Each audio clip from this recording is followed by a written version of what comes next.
One of those teams is the Hawk, but they are getting it done in adding a solid freshman class. Arkansas's made some moves on the freshman front, like we said earlier. Diving into that a little bit more, Coach Cal has brought in a couple of players from his recruiting class. So he was building over in Kentucky.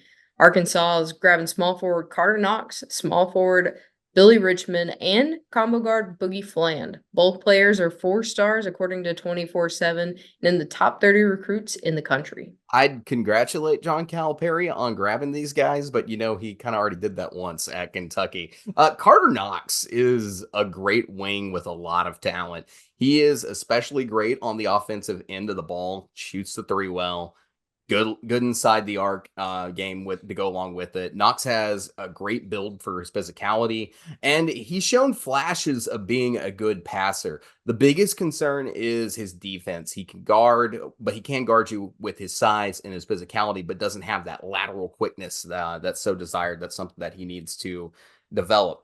Then Boogie Flam, another great shooter coming to this Arkansas team.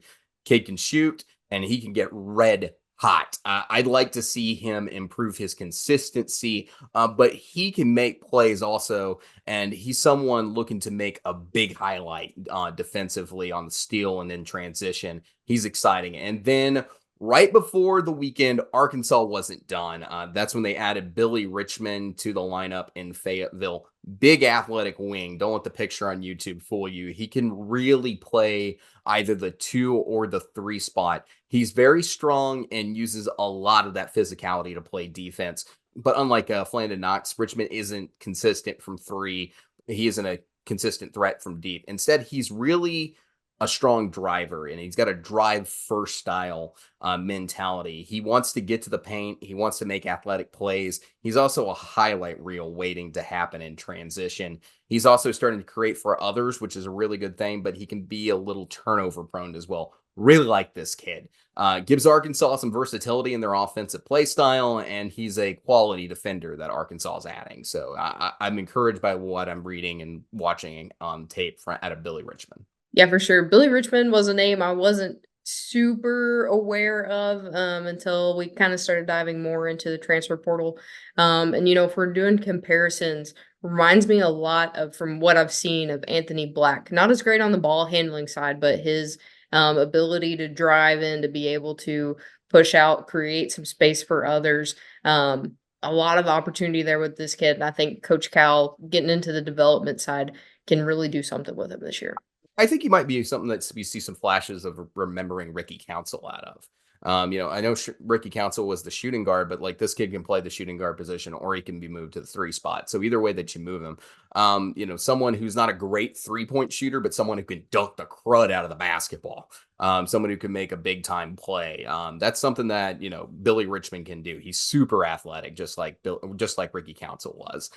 So like this is Ricky Council in a younger one and done form, so to speak. But yeah, he's an exceptional talent. And then I'm really excited because of the versatility that Boogie Fland can give you in your backcourt with him being a combo guard. You can either use him at the 2, or you can switch him over, put him at the 1. He could be your backup point guard and your starting shot guard. He could be your starting point guard or something like that. There's a lot of talent here.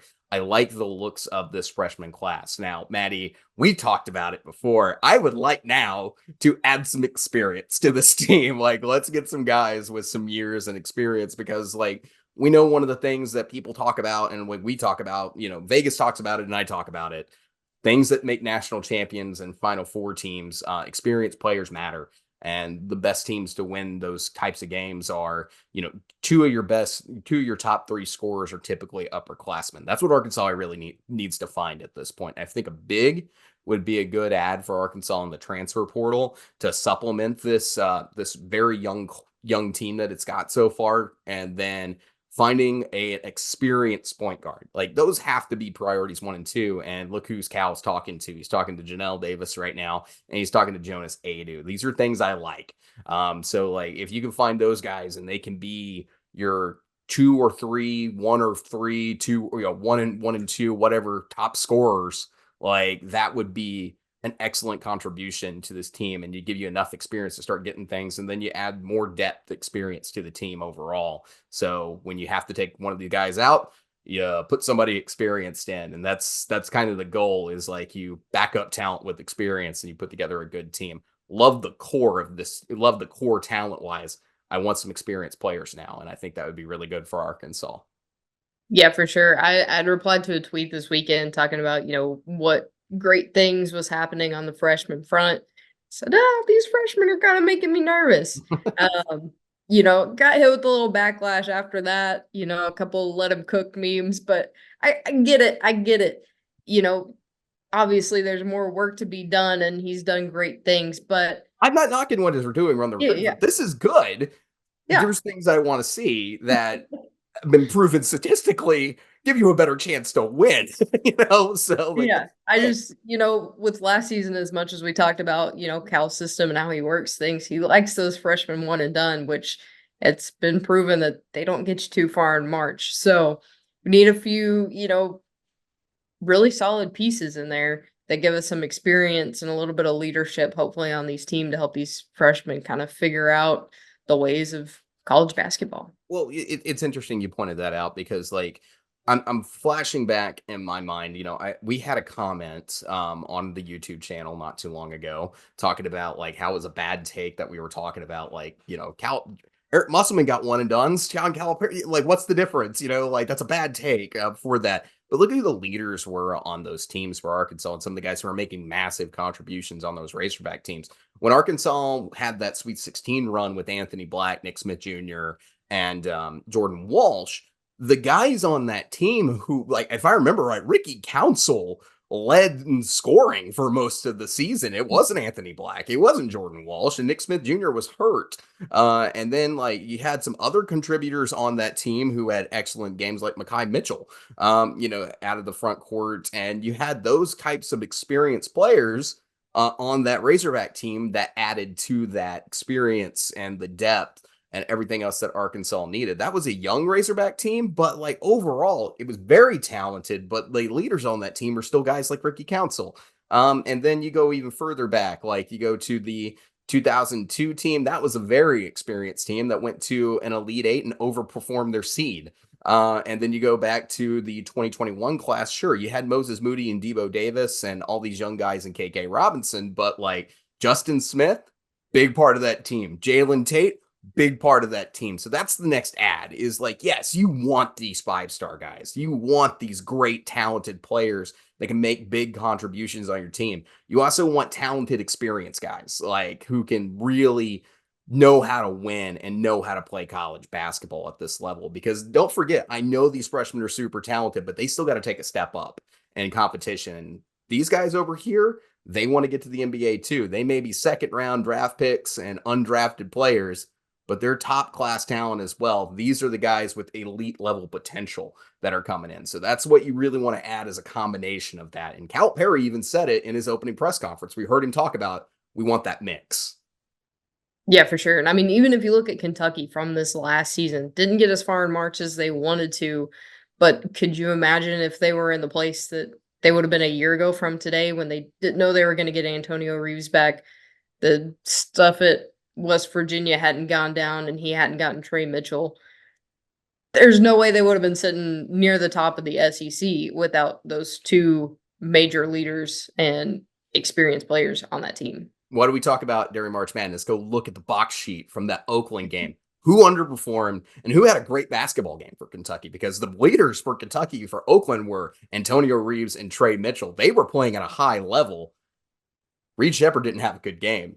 Rob Dillingham didn't have that good of a game. DJ Wagner didn't have a good game. Justin Edwards didn't have a lot of those guys, even the guys who got 10 points, they were an ugly 10 points. So like, like that freshman core didn't make the contribution that you would hope the talent would make. I'm not saying it's a for sure first round exit anytime you set a team up like that, but you want that combination. You want guys who have been there before, and you want guys who know how to win. So I'm interested to see what Calipari adds at this point. Yeah, for sure. Speaking of additions, we did have one that's looking like it's not going to be going Arkansas's way. Quentin's is apparently out on Arkansas. It looks like Louisville is going to be the leader there now. Yep, absolutely. Worth mentioning that with all the movement into Arkansas, the Hogs have taken a massive jump into the top 3 of the SEC freshman class ranks. Missouri, Arkansas, and Alabama are all top 10 nationally. Alabama jumped to the number 2 recruiting class in the country behind Duke with the addition of LeBron Fland, a point guard in the top 35, according to 24/7. Yeah, I think it's pronounced LeBaron. I'm not trying to correct you because I had to look at it a couple of times. My bad. No, I think you're. I'm not for sure, but I think it's LeBaron. Very quick lead guard out of Link Academy. Fits the Alabama mold. Very good outside the shooting guard. I'm going to go back to what I just said there with pronunciation right now at this point in the season. I will learn to pronounce everyone's name when we get We'll get there. Yeah, about August, I should have everybody down. Like, it's just what it is with new names coming in. But yeah, back to what I was saying about Philin. Very quick lead guard out of Link Academy, fits the Alabama mold very well with his outside shooting. He does some work physical. He does have some work to do physically with his frame, but there are some encouraging signs on defense, which is something Alabama needed. I wouldn't say what Alabama is putting together is defensively sound, but it's certainly offensively impressive. So we'll see how the rest of this team shapes out. But I really need to see some development overall from some of these Alabama players this offseason when it comes to their defense, because yes, the offense was great and worked out time and time again during March Madness, but it can also go sideways too. So we'll see what happens. Alabama looking very young next season, but they're adding some really good pieces so far out of the transfer portal. For sure. A lot of great freshmen coming in. And if you want to know more about the freshmen coming into the SEC, be sure to like and subscribe to the channel and check out our upcoming Slam Dunk Summer Series, Freshman 15, only on YouTube.